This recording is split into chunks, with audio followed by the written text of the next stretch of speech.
પૂર્વ ડીવાયએસપી અને હાલ ભાજપના નેતાની મિલકત જપ્ત કરવા માટે અરવલ્લી સેશન્સ કોર્ટે આદેશ કર્યો છે। જે મેવાડા સામે અપ્રમાણસર મિલકત હોવાની ફરિયાદ થઈ હતી અને તેને જ લઈને હવે કોર્ટ દ્વારા મિલકત જપ્ત કરવાનો આદેશ કરવામાં આવ્યો છે। વૈષ્ણવજન તો તેને કહીએ જે પીડ પરાઈ જાનાને રે।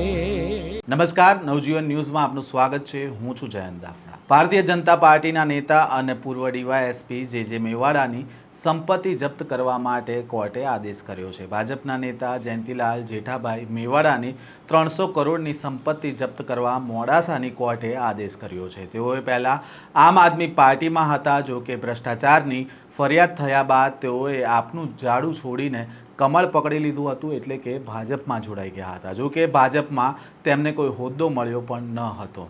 જે મેવાડા વર્ષ 2022માં જ્યારે અમદાવાદ શહેર આમ આદમી પાર્ટીના પ્રમુખ હતા, ત્યારે જયંતિલાલ મેવાડા વિરુદ્ધ 300 કરોડના ભ્રષ્ટાચાર અને અપ્રમાણસર મિલકતની મોડાસા કોર્ટમાં ફરિયાદ થઈ હતી। કલોલના વિરલગીરી ગોસ્વામીએ નિવૃત્ત ડીવાયએસપી અને આમ આદમી પાર્ટીના જે તે સમયના નેતા જયંતિલાલ મેવાડા સહિત તેમના પરિવારના અન્ય 6 વિરુદ્ધ અપ્રમાણસર મિલકત બાબતે અરવલ્લી જિલ્લા સેશન્સ કોર્ટમાં ફરિયાદ કરી હતી અને આ ફરિયાદમાં કોર્ટ દ્વારા મિલકત જપ્ત કરવાનો આદેશ કરવામાં આવ્યો છે। કોર્ટ દ્વારા આદેશ કરવામાં આવતા ફરિયાદીએ શું કહ્યું છે તેમને પણ સાંભળીએ।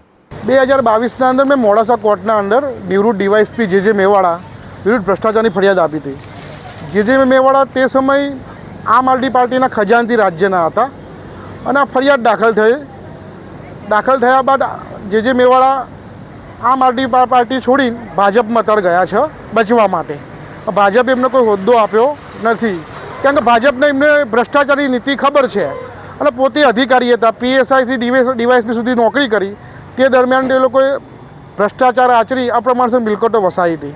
એ મિલકતોની મેં કોર્ટમાં ફરિયાદ કરી ત્યારે 300 કરોડની વેલ્યુએશન મેં કાઢી હતી। જે તે સમય જતાં નવી જંત્રી આવતા એની બજાર વેલ્યુએશન 1700 કરોડ રૂપિયા થાય અને આ અંગે એસીબીના નામદાર કોર્ટે તપાસ સોંપી હતી, પણ એસીબી આમની સામે એક્શન લેતી નથી। કોર્ટમાં રિપોર્ટ મોકલ્યો હતો, મંજૂરી મળે તો કાર્યવાહી થાય અને એ જ રિપોર્ટના અંદર એ બાજુ એવું લખેલું હતું કે ભાઈ ગૃહ વિભાગ તરફથી તપાસ મળી હતી, પણ વડી કચેરી રિપોર્ટ કર્યો, હાલ તપાસ પેન્ડિંગ છે એમ કરીને ગુનો દાખલ ન કરતી હોય, કાર્યવાહી કરતી હોય, પ્રોપર્ટી એકદમ વિપુલ પ્રમાણમાં હોય, એટલે કોર્ટે ગંભીરતા જોતા પ્રોપર્ટી જપ્ત થાય એ અંગેનું હુકમ કરેલો છે અને એ હુકમના કામે મારા તમામ પ્રોપર્ટી મિલકત સોગંદનામા સહિત નામદાર કોર્ટમાં જાહેર કરવાની છે। મૂળ ફરિયાદમાં લખેલી છે, ફરીથી એક વખત જાહેર કરવાની છે।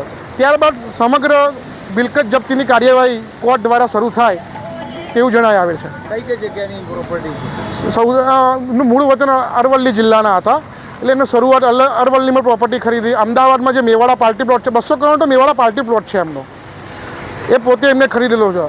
અમદાવાદ જિલ્લો, ગાંધીનગર જિલ્લો, કોમર્શિયલ કરતાં વધારે પ્રોપર્ટી એ લોકો પાસે ખેતીલાયક જમીનો વધારે છે અને અંદાજિત એની વેલ્યુએશન 1700 કરોડ કરતાં બી થાય જો આજની જંત્રી મુજબ। ભ્રષ્ટાચારના કેસમાં ફસાયેલા નિવૃત્ત ડીવાયએસપી જયંતિલાલ જેઠાભાઈ મેવાડાને મોડાસા કોર્ટે મોટો ઝટકો આપ્યો છે। કોર્ટે તેમની 300 કરોડની સંપત્તિ જપ્ત કરવાનો આદેશ કર્યો છે અને આ કાર્યવાહી 2022માં તેમની સામે દાખલ થયેલા ફરિયાદના આધારે કરવામાં આવી છે। તેમની સામે આરોપ છે કે તેમણે ફરજ દરમિયાન અપ્રમાણસર મિલકતો વસાવી છે। વધુમાં તેઓ વર્ષ 2014માં અને વર્ષ 2017માં ચૂંટણી પણ લડ્યા હતા, ત્યારે પણ ખોટી એફિડેવિટ કર્યો હોવાનો તેમના પર આક્ષેપ ફરિયાદમાં કરવામાં આવ્યો છે અને અરવલ્લી જિલ્લાના બાયડ તાલુકામાં 24 મિલકતો વસાવી હોવાનો પણ ફરિયાદમાં આક્ષેપ કરવામાં આવ્યો હતો। ત્યારે આ તમામ મુદ્દાઓ બાબતે ફરિયાદી વિરલગીરી ગોસ્વામીએ મોડાસા સેશન્સ કોર્ટમાં ફરિયાદ દાખલ કરી હતી અને આ ફરિયાદ પર કોર્ટ દ્વારા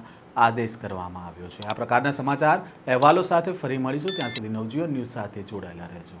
વૈષ્ણવજન તો તેને કહીએ જે પીડ પરાઈ જાનાને।